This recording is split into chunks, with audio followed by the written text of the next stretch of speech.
of funding. And there we go, sir. Maximum funding claim, what to check before submitting the funding?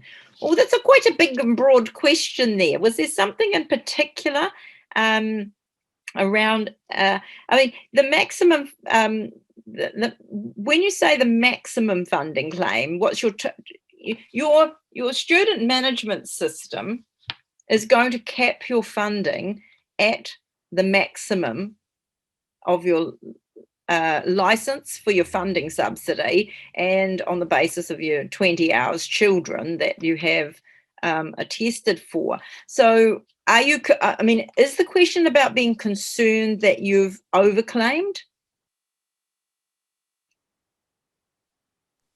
I'm not sure, so. So just correct me if I'm wrong, Pinky. Your system correct. Wouldn't let somebody overclaim, would you? Yes, correct. That is absolutely right. Yeah. Yes, that is required. If somebody's worried about being overclaiming, then as long as you put your data into your student management system correctly, it's going to cap you off on each day and for each child on the basis of what you are a maximum that you can have on the basis of their enrollment details. But when if you're talking about how to maximize your funding, well, that's probably a different question and probably not one that I can answer here. I guess if we were to look at what to check before submitting the funding, I guess we need to make sure all the attendance has been marked correctly and the contact hours have been saved, or the temporary closures, or the holidays, or the holiday period has also been added correctly into the SMS. So once that is there and the system runs through its funding calculation, so these are the minimum checks we can make sure. Or let's say you found out that a certain booking had changed or certain 20 hours were not claimed, and if you go back and you then update that booking, then you simply allow or you check on the claim that you're making, is that now has the system added those 20 hours that you would have otherwise missed out.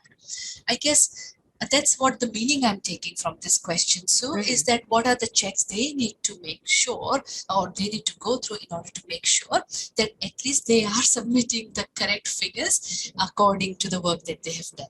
Yes, exactly.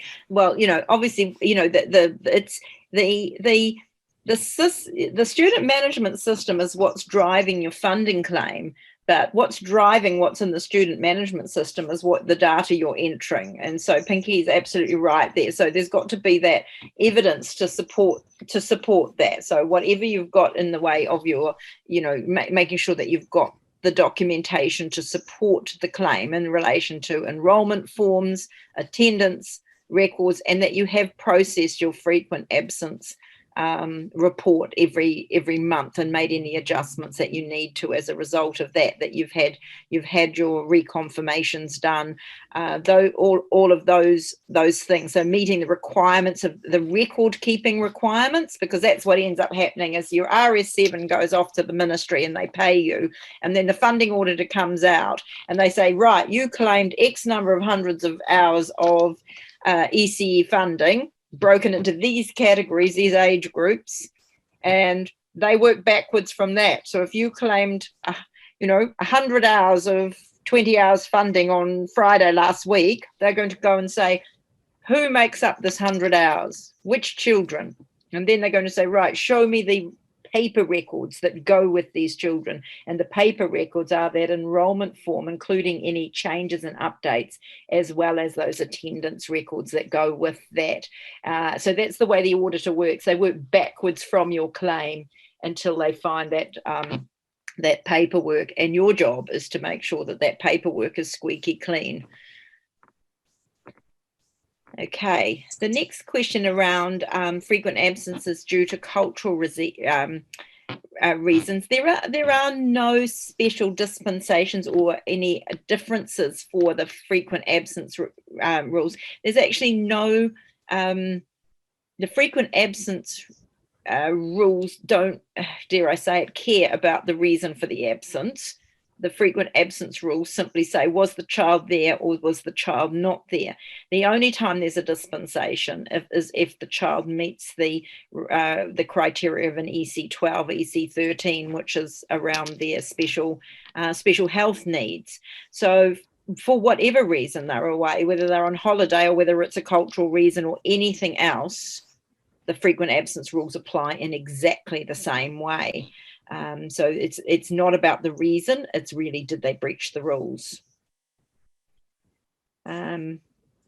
How do we claim maximum funding? So I guess the nature of this question, so I guess some of our smaller centers are always worried if they are claiming the funding to its maximum capacity. Now, I guess maybe more often than not, they will come across the FAR rules that are getting kicked in, and hence some of the funding that they may end up losing. So again, I don't know what is the exact nature of this question. How do we claim maximum funding? I guess better certificated staff ratio could be the answer. But again, I don't know. Maybe you have received similar questions in the past, Sue, so I will let you respond to this. Yeah, not particularly. I mean, funding is driven by the amount of money you get into the bank account three times a year is driven by a range of things. So the first one is what kind of license type you have. So an all-day service, a sessional service, a play centre, a kindergarten, you know, kohanga, whatever. So what type of service? Different funding rates for different services. So we're just going to assume today you're all day services, and so that's the rates that you get. So that's one of the drivers. The next driver is to work out the multiplier, because this is the dollar amount that every child funded hour gets multiplied by. The next one is to say, what percentage of qualified staff do you have when you compare it to the required staff that you have? So that's that funding band that you sit in. Are you in the 0 to 24, 25 to 49, 50 to 79, 80 to 99? Are you sitting on 100%? Because that's the multiplier of the funding. So the higher up the bands you go, the more you can maximize your funding, because that dollar amount that you multiply each one by, each funded child hour, is going to be greater. Another factor that's come into this equation now is in relation to, are you going to stay on the base funding rates, or are you going to take the pay parity funding rates?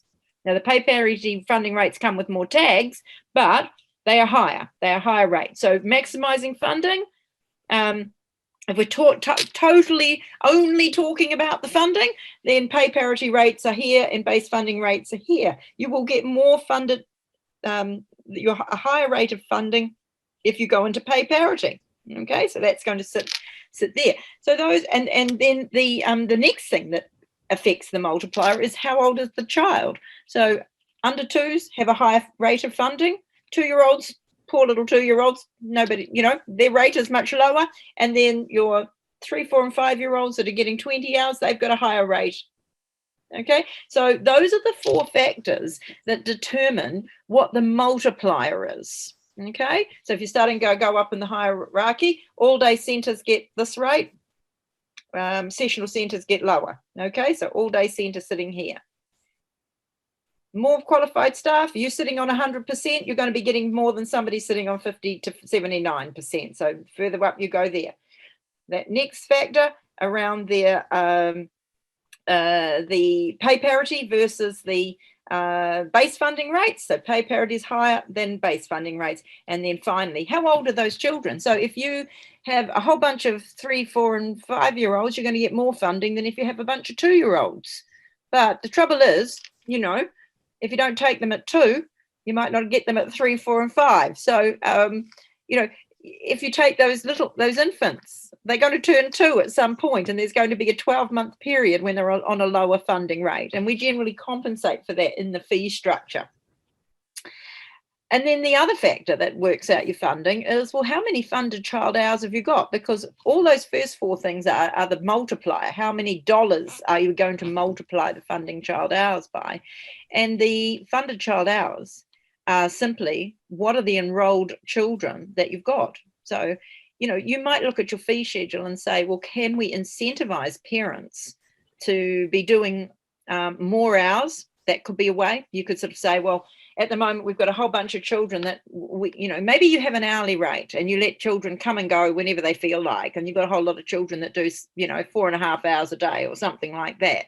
You might create a fee schedule or a fee service offering that encourages longer attendance so that you get at least the 6 hours maximum funding per child place every day. Services that offer half days generally find that they fill up the mornings and then there's only half the number of children there in the afternoon. And so if you don't offer mornings only, you might get more funding in the afternoon. But then you have to also line that up with philosophically what you want to be as far as the service goes and how you want to serve the families that come to you. But, those are the sorts of things off the top of my head that I would say. Those are all the drivers that will create more funding in your service. But you'll need to work out which ones are those, because with all of those things, there are costs as well. And and so you have to weigh up not only just getting more funding, if that's what you're trying to achieve, because some of those things come with more costs as well.